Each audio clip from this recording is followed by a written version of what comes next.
After swallowing an aspirin tablet, it will go on a journey through your digestive system. Absorption. The tablet will travel down the esophagus into the stomach, where it is dissolved into much smaller particles.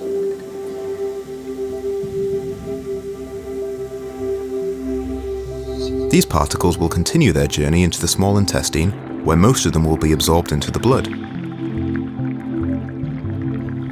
The small intestine walls, also called lumen, are lined with tiny villi which stick out to provide a large surface area for the nutrients inside the food to be absorbed.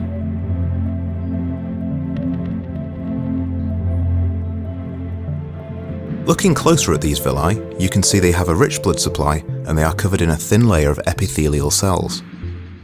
The aspirin molecules will work their way through the epithelial cells and into the bloodstream, where they are carried around the body. Distribution.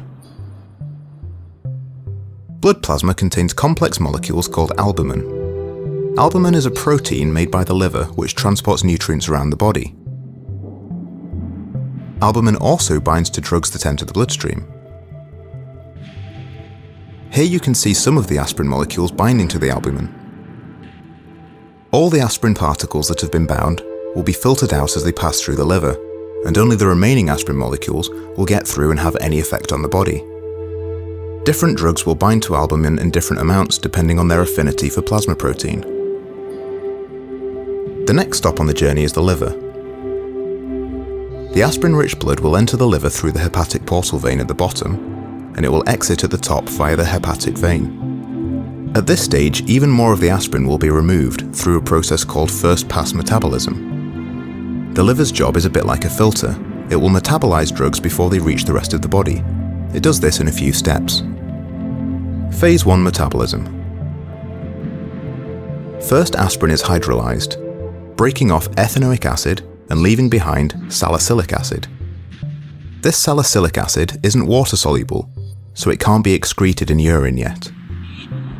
Phase 2 metabolism. An ionized group is then added to the salicylic acid, forming glucuronide, which is water-soluble and can be excreted in urine. A lot less of the aspirin will continue its journey onto the rest of the body, including the site of the pain. Only 68% of orally taken aspirin will have any effect at all, because of all the filtering that the body has done. This percentage is called the drug's oral bioavailability. If drugs are not administered orally, e.g. intravenously or buccally, then they can bypass the small intestine and liver, so none of this filtering takes place and they have 100% bioavailability. We are now at the site of some skin tissue damage. Tissues in the skin are creating prostaglandins, which are causing inflammation. The prostaglandins are sending messages to the nerves in the skin responsible for the sensation of pain. Once the aspirin arrives in the blood supply at the site, it prevents the production of prostaglandins in the tissue, which will reduce the swelling and stop the messages being sent to the nerves that are perceived as pain.